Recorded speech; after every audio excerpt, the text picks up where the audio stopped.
Hello friends, आज हम देखेंगे छत्तीसगढ़ का नामकरण। नामकरण कैसे पड़ा छत्तीसगढ़ का नाम छत्तीसगढ़? वैसे तो विभिन्न स्रोतों से अगर आप देखें तो हिस्टोरिकल बैकग्राउंड को देखें तो बहुत बहुत लोगों का ये मत होता था कि छत्तीसगढ़ नाम पड़ने के पीछे बहुत सारे कारण होते हैं, जिसमें Bagler Bagler Hiralal Becquerel Hiralal और चीज़म एंड हैबिट, ऐसे बहुत सारे लोगों ने अपना अपना मन दिया था। बेगरल के अकॉर्डिंग बोला जाता है कि ये बहुत हिस्टोरिकल चीज़ है, जब बेगलर ने कहा कि एक जरासंध के काल में कहा गया कि 36 चर्मकार परिवार थे और इन परिवारों के अलग हो जाने, इन 36 परिवारों को एक अलग राज्य से अलग रहने के लिए इनको भेजा गया था, जिसके कारण एक नए राज्य का एक स्थापना किया गया और यही छत्तीसगढ़ कहलाए, जिसको छत्तीसगढ़ के नाम से जाना जाता है। ये इनके अकॉर्डिंग कहा गया है। सेकंड जो है हीरालाल के अकॉर्डिंग कहा गया है, इन्होंने कहा कि कलचुरी वंश जो होते थे हमारे, है ना, उसका ही एक वंश होता था। कलचुरी जो हमारे यहाँ आए उनका ही एक वंश होता था, चेदी वंश। इसको आप जानते हैं सभी, है ना। इसी वजह से चेदी वंश की वजह से ही ये चेदीसगढ़ कहलाया और इस वजह से इसका अब्रंस फॉर्म जो होता है छत्तीसगढ़ के नाम से हम अपने राज्य को जानते हैं। चीज़म और हैबिट इन्हीं में से एक एक और फेमस नाम है, जिन्होंने कहा कि छत्तीसगढ़ की जानकारी इसलिए मिलती है क्योंकि एक खल्लारी अभिलेख हमारे यहाँ है ना। खल्लारी अभिलेख, इससे पता लगता है कि शिवनाथ नदी जो है उसके उसके नॉर्थ और साउथ, या शिवनाथ नदी जो है उसके एक साइड रतनपुर राज्य हुआ है और एक साइड रायपुर राज्य हुआ है, ठीक है। तो रतनपुर और रायपुर राज्य ये दोनों ही अपने अपने 18-18 गढ़ों को लेकर छत्तीसगढ़ का निर्माण करते हैं। तो इन्होंने उसी अभिलेख का उसी उसी जो बात है उसका उन्होंने एक बोल सकते हैं सबूत के तौर पर उन्होंने खल्लारी अभिलेख को लिया और इन्होंने कहा कि शायद यही एक कारण हो सकता है जिसके कारण हमारे छत्तीसगढ़ का नाम छत्तीसगढ़ पड़ा है, ठीक है। इसके अलावा भी ऐतिहासिक कई सारे कारण रहे हैं, और कि एक आप फेमस जानते हैं खैरागढ़ राज्य की राजा जो लक्ष्मी निधि राय हैं, उनके चारण कवि दलराम राव ने 1487 में करीब एक रचना इन्होंने की थी, जिसमें कहते हैं कि लक्ष्मी निधि राय सुनो जितते छत्तीसगढ़ में ना गड़ैया रही। यहाँ पर भी छत्तीसगढ़ का उल्लेख मिलता है, ठीक है। इसके बाद और अगर रचनाओं की बात करें तो अलग अलग कालों में अलग अलग तरह की रचनाएं हुई हैं, जिसमें भी छत्तीसगढ़ का नाम शामिल है, ठीक है। अगर हम देखें तो अगर अलग अलग कालों की बात करते हैं तो हमारे पास एक होता है रामायण काल। रामायण काल यहाँ पर जो फेमस रहा है नाम, छत्तीसगढ़ को दक्षिण कौशल के नाम से जाना जाता था, दक्षिण कौशल के नाम से। महाभारत काल में सिर्फ कौशल या प्राकौशल के नाम से, प्राकौशल राज्य के नाम से इस एरिया को, हमारे छत्तीसगढ़ क्षेत्र को जाना जाता था। फिर उसके बाद आए हमारे गुप्त काल। तो गुप्त काल में इसको कौशल के नाम से जानते थे। और उसके बाद हमारे पास मिले मुगल काल। मुगल काल में हम रतनपुर राज्य के नाम से इसको बुलाते थे, रतनपुर राज्य, ओके। उसके बाद आता है ब्रिटिश काल। तो ब्रिटिश काल को तो हम सभी जानते हैं। ब्रिटिश काल में हम इसको महाकौशल महाकौशल के नाम से इसको जाना जाता है। अब ये महाकौशल जो बता रही हूँ, कनिंघम जो है उनके अकॉर्डिंग है। कनिंघम ब्रिटिश के एक ऑफिसर है कनिंघम, उनके अकॉर्डिंग जो है महाकौशल बुलाया जाता था इस प्रांत को, ओके। अब प्रथम प्रयोग की बात करते हैं तो मैंने पहले ही बताया, ये दलपत राव जो थे, लक्ष्मी नदी राय खैरागढ़ के राजा जो थे, उनके कवि जो दलराम थे, दलराम राव, इनके द्वारा सर्वप्रथम छत्तीसगढ़ शब्द का उल्लेख किया गया है। छत्तीसगढ़ नाम जो है सबसे पहले जो लक्ष्मी निधि राव है, लक्ष्मी निधि राय के कवि है दलराम राव, ठीक है। इनका जो रचना है उसमें सर्वप्रथम 1487 में सर्वप्रथम इसका उल्लेख किया गया, ओके। उसके बाद बात करते हैं दूसरा। अगर मैं ऐतिहासिक ग्रंथ की बात करूं तो ऐतिहासिक ग्रंथ में सर्वप्रथम छत्तीसगढ़ नाम का प्रयोग हुआ है बाबू रेवाराम की रचनाओं में। इसका उल्लेख जो है 1839 करीब ईस्वी को इन्होंने सर्वप्रथम छत्तीसगढ़ शब्द का ऐतिहासिक ग्रंथ में इन्होंने प्रयोग किया था। अगर हम बात करें हिस्टोरिकल बैकग्राउंड की, राजनीतिक पॉलिटिकल बैकग्राउंड की बात करते हैं तो राजनीतिक संदर्भों में सर्वप्रथम इन्होंने 1689 में गोपाल मिश्र की एक कविता है, ठीक है, जिसका नाम है खूब तमाशा। तमाशा एक संग्रह है, कविता संग्रह है, रचना है इनकी। इसमें इन्होंने सबसे पहले राजनीतिक संदर्भों में छत्तीसगढ़ शब्द का इन्होंने प्रयोग किया था। उसके बाद बात करते हैं 1707 में। उसके बाद जो छत्तीसगढ़ शब्द का प्रयोग मराठों के द्वारा किया गया है ना। मराठों की सनद में काशीनाथ गुप्ते के द्वारा मराठी रचना है, जिसमें काशीनाथ गुप्ते, इनके द्वारा सबसे पहले सर्वप्रथम छत्तीसगढ़ शब्द का प्रयोग किया गया है। उसके बाद अगर अंग्रेज़ों की बात करें तो अंग्रेजी शासन में एक हमारे यहाँ जो ई एल नेल्सन थे, गजेटियर, ठीक है, जिस टाइम पे कैप्टन ब्लंट हुआ करते थे, उस टाइम पर छत्तीसगढ़ शब्द का प्रयोग किया गया, ठीक है। तो इस तरीके से नामकरण हुआ है विभिन्न कालों में, विभिन्न समय कालों में। छत्तीसगढ़ राज्य को अलग अलग नामों से जाना जाता था, जैसे दक्षिण कौशल हुआ, महाभारत में कौशल हुआ, प्रकौशल हुआ, रतनपुर राज्य हुआ, ठीक है, और उसके बाद महाकौशल हुआ। उसके बाद सर्वप्रथम जो यूज़ किया गया नाम लक्ष्मणनिधि राय का 1487 में। फिर उसके बाद राजनीतिक संदर्भों में 1689 में गोपाल मिश्र की रचना खूब तमाशा में देखा गया। उसके बाद छत्तीसगढ़ शब्द का प्रयोग बाबू रेवाराम ने भी अपनी कविता में, अपनी रचनाओं में किया है 1839 में। फिर उसके बाद मराठी शासन जो था, जिसमें काशीनाथ गुप्ते ने अपनी रचनाओं में 1707 में उन्होंने छत्तीसगढ़ शब्द का प्रयोग किया। उसके बाद अंग्रेजों में जब ईएल नेशनल गजेटियर थे, उस टाइम पे हमारे पास कैप्टन ब्लंट का काल उस टाइम पे था, उस टाइम पे भी उन्होंने छत्तीसगढ़ का प्रयोग सबसे पहले उन्होंने किया, छत्तीसगढ़ नाम का प्रयोग। ओके, अब बारी आती है, ये तो नामकरण की बात हुई थी, आती है अब हम देखते हैं कि राज्य का गठन कैसे हुआ। राज्य गठन, हमारे छत्तीसगढ़ राज्य का गठन कैसे हुआ ये देखते हैं। छत्तीसगढ़ राज्य का गठन जानने से पहले हमको सबसे पहले हमारे पास जो सबसे पहला जो बोलते हैं स्वतंत्रता का की लड़ाई सबसे पहले जो हुई थी 1854, वहाँ की बात करते हैं। तो 1854 में सबको पता है कि 1854 में हड़प नीति लाई गई थी। हड़प नीति ये डलहौजी के द्वारा लाया गया था, डलहौजी के द्वारा। ओके, तो ये हड़प नीति के टाइम की बात करते हैं। तो इस टाइम पर हमारे पास नागपुर में, मतलब बोलते हैं मध्य प्रांत में जो भी राज्य हुआ करते थे, जो भी स्टेट हुआ करता था, उसका अधिग्रहण कर लिया गया था डलहौजी के द्वारा। इन्होंने ही एक नीति अपनाई थी जिसको बोलते हैं हड़प नीति 1854 में।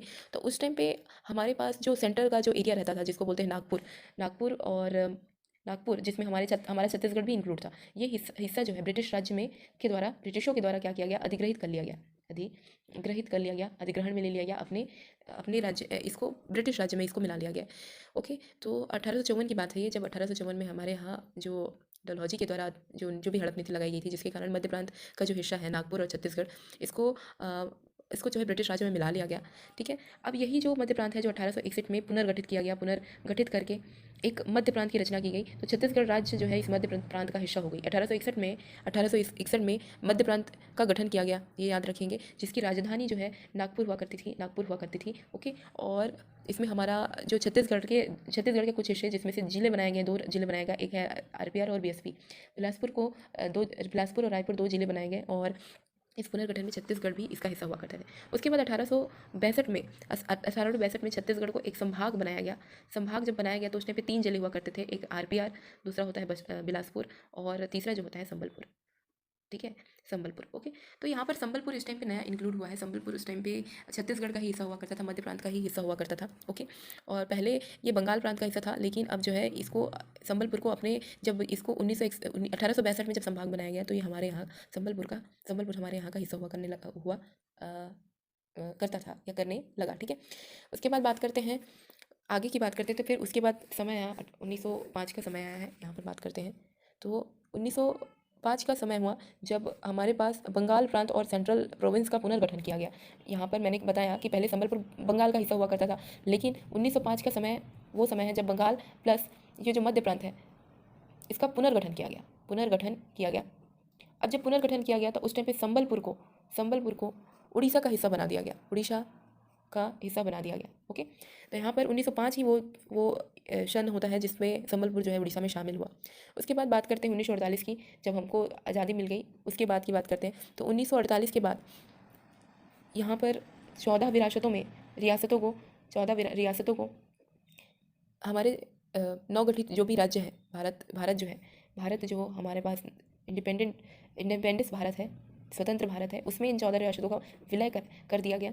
ओके, उसके बाद 1 नवंबर 1956 को मध्य प्रदेश राज्य का गठन हुआ, जिस पर छत्तीसगढ़ राज्य भी शामिल हुआ करता था, ठीक है।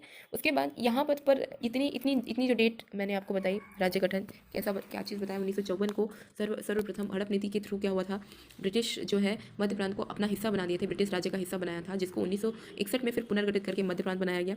उसके बाद मध्य प्रांत में जो 2 जिले हमारे यहाँ छत्तीसगढ़ एरिया के 2 जिले जो थे वो रायपुर और बिलासपुर हुआ करते थे, जिसको 1962 में एक छत्तीसगढ़ को संभाग बनाने के बाद 3 जिले हमारे पास आ गए, रायपुर, बिलासपुर और संबलपुर। उस टाइम पे संबलपुर छत्तीसगढ़ और मध्य प्रांत का ही हिस्सा हुआ करता था। पश्चिम बंगाल बंगाल का हिस्सा ना होकर ये हमारे ही प्रांत का हिस्सा हुआ करता था, जिसको 1905 में फिर से बंगाल प्रांत और मध्य प्रांत को जब पुनर्गठित किया गया तो संबलपुर को हमने डिवाइड करके, संबलपुर को अलग करके उड़ीसा का हिस्सा बना दिया।